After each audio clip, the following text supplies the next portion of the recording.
Hello friends, banking term का एक और important topic bankers right of setup के बारे में आज हम लोग पढ़ेंगे। सबसे पहले समझते हैं कि ये टॉपिक किनके लिए इम्पॉर्टेंट हो सकता है।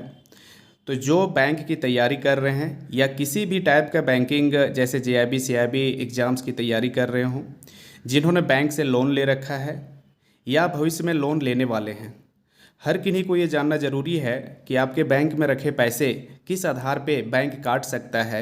ऐसा ना हो कि आपने लोन ले रखा है, उसके आधार पे आपके जो भी सेविंग्स पड़े हुए हैं बैंक में वो बैंक काट रहा हो। तो आपको ज़रूरी है ये जानना कि किस आधार पे बैंक पैसे को काटता है, क्या अधिकार है, किस अधिकार के तहत वो काटता है। तो सबसे पहले हम इसका डेफिनेशन समझ लेते हैं, उसके बाद इसको डिकोड करेंगे।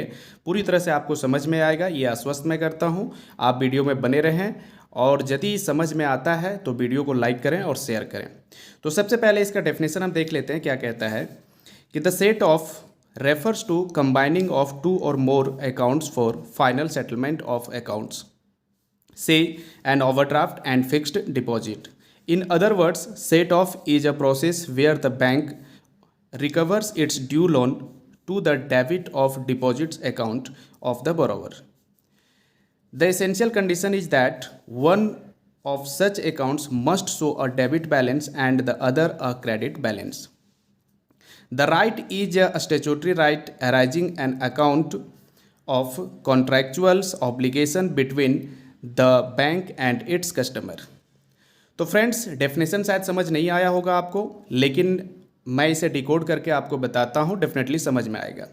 मान लीजिए कि एक कस्टमर है और एक बैंक है और उस बैंक की दो ब्रांचेज है, B1 और B2। कोई भी बैंक, मान लीजिए कि SBI एक बैंक है, उसमें से एक कस्टमर ने B1 ब्रांच से लोन ले रखा है और B2 ब्रांच में उसका सेविंग है। सेविंग B1 में भी है और सेविंग अकाउंट उनके B2 में भी पड़े हुए हैं ब्रांच में, और लोन ले रखा है सिर्फ उन्होंने B1 से। तो अब जब उनका लोन ओवरड्यू हो जाएगा, पैसा देने की बात आएगी, तो किससे काटा जा सकता है? सिर्फ B1 वाले सेविंग से या B2 वाले सेविंग से, और कब काटा जा सकता है? तो सबसे पहला पॉइंट इसमें हम देखते हैं, क्या कहता है कि different branches as of one unit. Means ये हुआ कि एक बैंक का अलग अलग जो ब्रांचेज होते हैं, जैसे B1 और B2, SBI की B1 और B2 दो अलग अलग ब्रांचेज है। इसमें यदि आपके पैसे पड़े हुए हैं दोनों में, तो उसको मिला करके एक काउंट किया जाएगा। मीन्स कि दोनों में से काटा जा सकता है। तो यही हुआ कि वन यूनिट काउंट किया जाएगा डिफरेंट ब्रांचेज, एक बैंक की डिफरेंट ब्रांचेज को। अब ध्यान देने वाली बात है कि यदि दूसरे बैंक में रखा हुआ है पैसा, तो वो नहीं काटा जा सकता है। सिर्फ एक बैंक के डिफरेंट ब्रांचेज में जो पैसे रखे हुए हैं उसको काटा जा सकता है। आगे देखते हैं, सेकेंड पॉइंट क्या कहता है कि relationship must be debtor creditor and creditor debtor. ये मैं बता रहा हूं कि किस आधार पे बैंक काटता है पैसा, उसको मैं बता रहा हूं, आगे आपको समझ आएगा बाकी पॉइंट में। तो जो रिलेशनशिप होता है बैंक और कस्टमर का, वो क्या होता है? डेटर क्रेडिटर भी हो सकता है, क्रेडिटर डेटर भी हो सकता है। ये कैसे होता है समझते हैं। सपोज कीजिए आप C कस्टमर है, उन्होंने लोन ले रखा है B1 ब्रांच से। तो लोन लिया है इन्होंने, तो इस केस में C जो है, मतलब कस्टमर जो है, ये कर्जदार हो गया, तो ये डेटर हो गया। और क्रेडिटर कौन हो गया? लोन देने वाला। मीन्स B1 ब्रांच क्रेडिटर हो गई। लेकिन ऐसा भी होता है कि C जो कस्टमर है, इन्होंने पैसे रखे हुए हैं B1 ब्रांच के पास। तो इस केस में B1 ब्रांच जो है वो डेटर हो गई और C कस्टमर क्रेडिटर हो गया, इसलिए क्योंकि इसे पैसे लेने का अधिकार है जो रखा है इन्होंने। तो रिलेशनशिप जो होता है बैंक और कस्टमर का, वो दोनों टाइप का हो सकता है, क्रेडिटर डेटर का और डेटर क्रेडिटर का। तो आपके पैसे कटने के लिए राइट ऑफ सेटअप के तहत आपको पैसा जब काटा जाएगा, उसमें ज़रूरी ये है कि रिलेशनशिप दोनों होगा एक साथ में, डेटर क्रेडिटर का और क्रेडिटर डेटर का। मीन्स आपका पैसा भी पड़ा हुआ है बैंक के पास और बैंक से भी आपने पैसे लिए हुए हैं, तो उस केस में काटा जा सकता है पैसे। बट कैसे काटेगा, उसके लिए थर्ड पॉइंट कहता है कि notice must be sent. Notice आपको मिलेगा, बिना नोटिस दिए पैसे को नहीं काटा जा सकता है। आगे हम लोग पढ़ेंगे कुछ कुछ ऐसे भी केस हैं जहां बिना नोटिस दिए भी पैसे कट सकते हैं। नेक्स्ट है कि loan account must be due ऐसा ना हो कि आपने लोन लिया है, आप रेगुलर पेमेंट कर रहे हैं लोन का जितना आपको देना चाहिए, उसके बावजूद भी आपके पैसे कटेंगे, तो ऐसा नहीं है। जब तक आपका लोन ओवरड्यू नहीं होता है और आपके जो पैसे पड़े हुए हैं सेविंग अकाउंट में वो अवेलेबल ना हो, तब तक नहीं काटा जा सकता है। नेक्स्ट पॉइंट है कि loan account and deposit account must be in the same capacity. Means ये हुआ कि यदि आपने लोन लिया है तो आप ही का सेविंग अकाउंट भी या फिक्स डिपॉजिट अकाउंट पड़ा हुआ होना चाहिए, तभी काटा जा सकता है। ऐसा ना हो कि आपने लोन लिया है और ज्वाइंट अकाउंट में आपका सेविंग अकाउंट या एफडी या करेंट अकाउंट है, उस केस में नहीं कटता है। इसके भी कुछ कुछ अलग हैं कि यदि आपने डिपॉजिट अकाउंट जो है आपका वो सिंगल आपके नाम से है, लोन आपने ज्वाइंट में लिया है, तो उस केस में कट सकता है। ये हम अब आगे देखेंगे, अभी कुछ पॉइंट है। नेक्स्ट है कि in case of term deposit if it is not due, means कि यदि ये मैच्योर नहीं हुआ है अभी, तो बिना नोटिस दिए उसमें छेड़छाड़ नहीं किया जा सकता है। नेक्स्ट पॉइंट है कि right of set of exercised first before garnishee order and attachment order. अब ये ऑर्डर क्या होते हैं?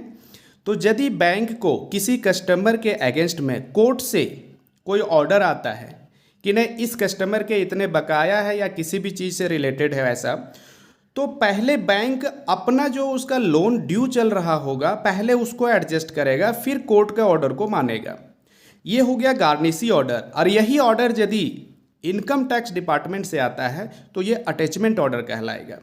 तो गार्निशी ऑर्डर और अटैचमेंट ऑर्डर के केस में बैंक पहले अपना ड्यू को क्लियर करता है, उसके बाद इस ऑर्डर को मानता है। नेक्स्ट पॉइंट है कि funds deposited for a specific purpose can not be set of. Means ये हुआ कि आपने बैंक में कुछ पैसे रखे हैं और बैंक को आपने बताए हैं कि नहीं, ये पैसा जो रख रहा हूँ ये कोई स्पेसिफिक पर्पस है, उसका कुछ प्रूफ आपने प्रोवाइड की हो, उस केस में भी उस पैसे को नहीं काट सकता है बैंक। अभी तक हम लोगों ने देखा कि बिना नोटिस दिए आपके पैसे नहीं कटेंगे, बट कुछ ऐसे केस अब हम देखेंगे जहां बिना नोटिस दिए भी आपके पैसे काटे जा सकते हैं। जैसे फर्स्ट पॉइंट है कि डेथ और insanity insolvency of the customer. यदि बोरोवर की डेथ हो जाती है या बोरोवर यदि पागल हो जाता है या दिवालिया हो जाता है, उस केस में भी पैसे को बिना नोटिस दिए काटा जा सकता है जो लोन अकाउंट का ओवरड्यू चल रहा हो। नेक्स्ट है कि insolvency of partner. Partnership account चल रहा है, उसमें से किसी पार्टनर का डेथ हो जाना या दिवालिया पागल हो जाना, उस केस में उस अकाउंट को बंद कर दिया जाता है पार्टनरशिप अकाउंट को, और लोन अकाउंट को एडजस्ट कर दिया जाता है। बिना नोटिस दिए भी लोन अकाउंट एडजस्ट किया जा सकता है। नेक्स्ट है liquidation of the company. Same partnership के जैसा यदि कंपनी कोई दिवालिया हो जाती है, लिक्विडेट हो जाती है, उस केस में भी लोन अकाउंट जो चल रहे हैं उसको एडजस्ट किया जा सकता है विदाउट नोटिस। नेक्स्ट है receipt of the garnishee order. पहले भी अभी हम लोग पढ़ चुके हैं कि गार्निशी ऑर्डर के केस में बिना नोटिस दिए आपके पैसे पहले बैंक एडजस्ट करेगा। नेक्स्ट पॉइंट है receipt of notice of assignment of customers credit balance. यदि कस्टमर ने खुद से एप्लीकेशन दिया है कि नहीं मेरे अकाउंट में आप काट लीजिए, तो उस केस में भी वो काटा जा सकता है। अब इम्पॉर्टेंट पॉइंट हम लोग देखते हैं कि यदि आपका अकाउंट ज्वाइंट है, लोन अकाउंट या डिपॉजिट अकाउंट, तो उस केस में क्या होता है, किस आधार पे कट सकता है, किस आधार पे नहीं कट सकते हैं पैसे।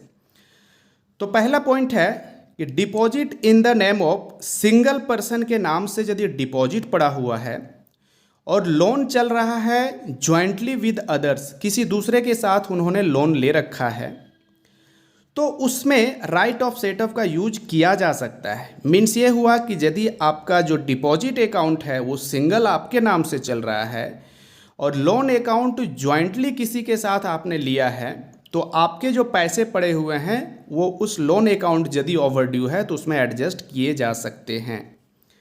अगला पॉइंट है कि partner in a firm. Means हुआ कि पार्टनर के नाम पे डिपॉजिट पड़ा हुआ है और पार्टनरशिप के नाम पे लोन लिया गया है। इसमें बहुत सारे पार्टनर मिल करके पार्टनरशिप फर्म बनाया, इन्होंने लोन लिया, बट डिपॉजिट जो है किसी एक पार्टनर के नाम से यदि है और ये पार्टनरशिप फर्म का लोन अकाउंट ओवरड्यू चल रहा है, तो उस केस में भी राइट ऑफ सेटअप का यूज किया जाएगा। नेक्स्ट पॉइंट है, सिंगल नेम से डिपॉजिट अकाउंट चल रहा है और सेम नेम से लोन अकाउंट भी चल रहा है। मीन्स दोनों जो डिपॉजिट अकाउंट है और जो लोन अकाउंट है वो सेम नेम से है, तो उस केस में भी राइट ऑफ सेट ऑफ का यूज किया जाएगा। अगला है, प्रोप्राइटर के नाम पे डिपॉजिट है और प्रोप्राइटरशिप फर्म के नाम पे लोन चल रहा है। इसमें देखिए कि प्रोप्राइटरशिप होता क्या है, तो एक सिंगल पर्सन प्रोप्राइटरशिप फर्म चलाते हैं। मीन्स जो प्रोप्राइटर हैं वही प्रोप्राइटरशिप फर्म भी चलाते हैं।